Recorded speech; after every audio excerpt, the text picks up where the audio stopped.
Tennis has been my whole life. It's a love affair. I met my wife through tennis. I don't have a negative at any level in my competition. So, I guess it was really the love of the game that has me enjoying every part of it. Ever heard of a kid who learned to play tennis on an anthill? No, seriously. This isn't some made-up story. We're talking about a real-life underdog who rose from the dusty plains of Australia to become one of the greatest tennis players ever. He almost met the Reaper, but tennis gave him borrowed time literally. Hugh and Rocket Rod Laver. In 1938, in a place called Rockhampton, where you get more sun than a Djokovic serve, a small man named Rodney George Laver was born. Now this was no child. No. This was the third of 4 children. A middle child, to be precise. Can you imagine what kind of racket that household must have been? His old man Roy was a cattleman and a butcher. Tough gig, right? His mom Melba, well, she was just a rock. That is the kind of foundation you need to build a Grand Slam champion.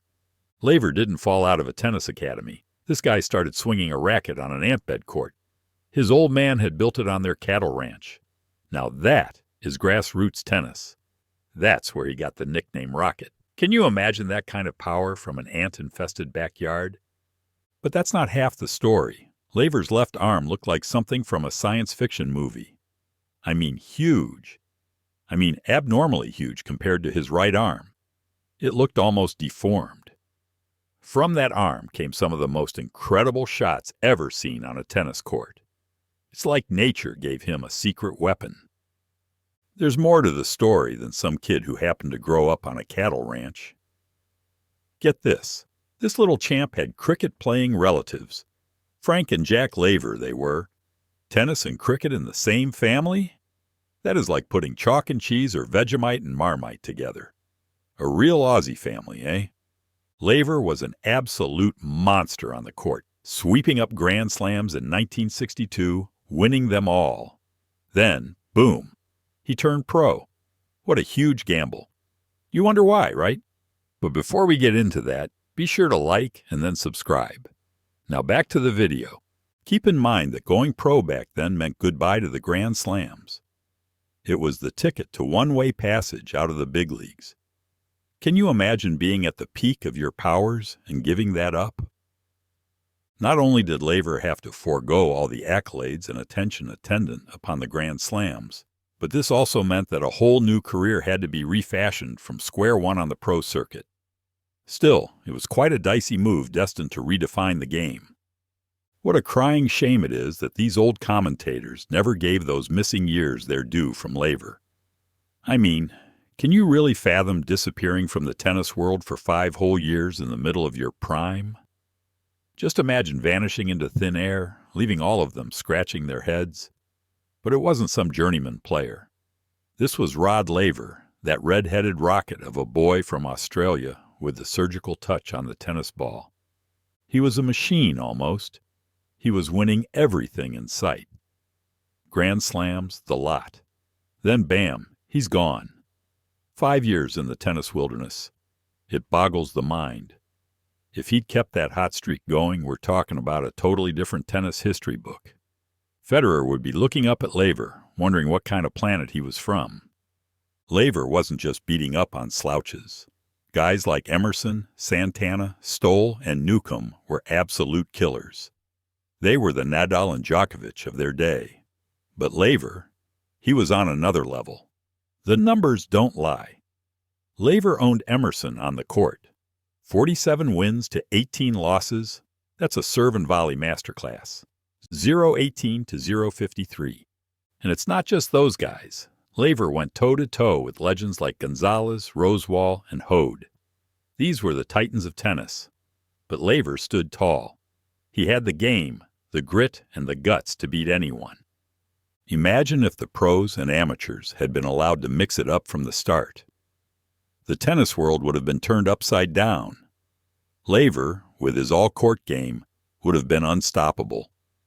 He could serve and volley with the best of them, but he could also win it out from the back of the court. He was the complete package. Laver's decision to turn pro sent shockwaves throughout the game. But it also drew attention to a much larger issue, the amateur-professional gap. Imagine that all those tennis legends, Tilden, Vines, Perry, Budge, Riggs, and the rest, could have played against each other and against the best pros year-round. The level of competition would have been insane. And don't even get me started on those 5 golden years Laver lost. 10 more Grand Slam titles? That's a staggering number. It makes you wonder what kind of legacy he could have built. It's as if an entire chapter of tennis history got mislaid. Not that Laver would accept that estimate. The man's a legend for a reason. Everybody wants a number, a stat, something to quantify his greatness. Laver? He's happy with the legacy he's left behind. That's the beauty of it, isn't it? The mystery.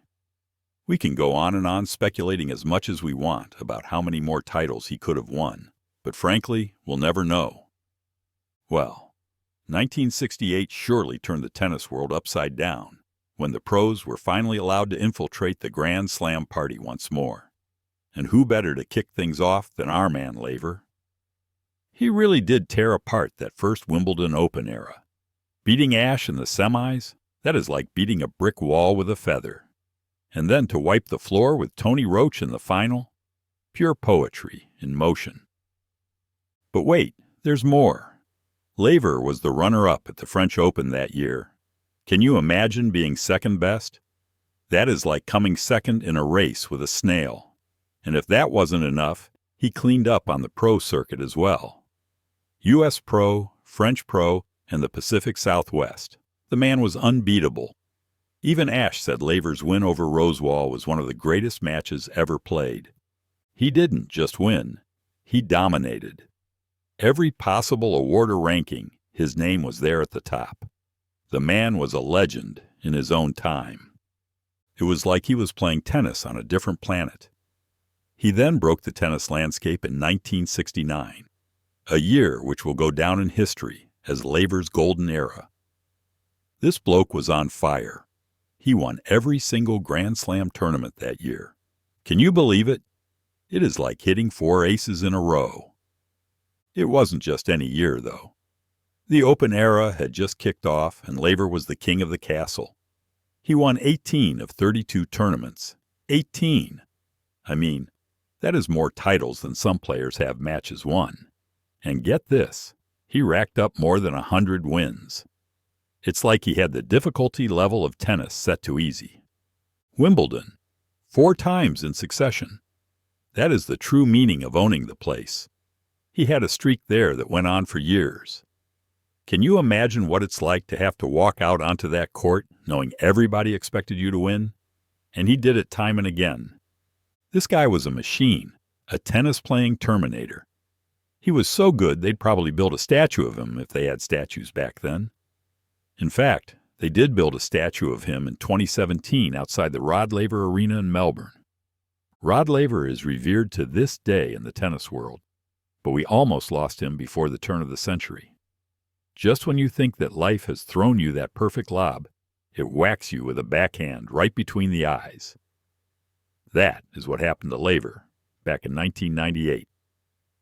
It was July 27th, and he was doing what he did best, babbling away on ESPN and reminiscing about his golden days.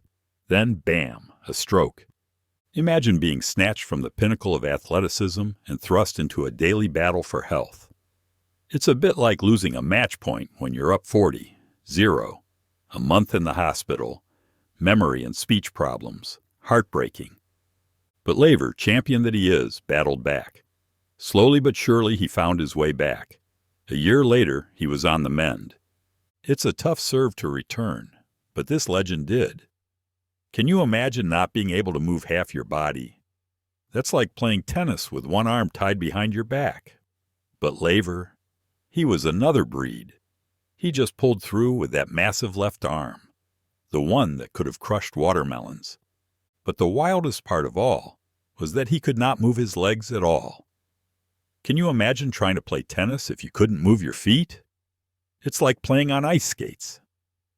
Yet here he was, dodging on the court, swinging left arm after left arm in a fight for life. It's wild to think that tennis was his rehab. Hit a few balls here and there you go, back on your feet. What an absolute champion. That's it for this one. If you're a fan of tennis icons, check out our video on John McEnroe.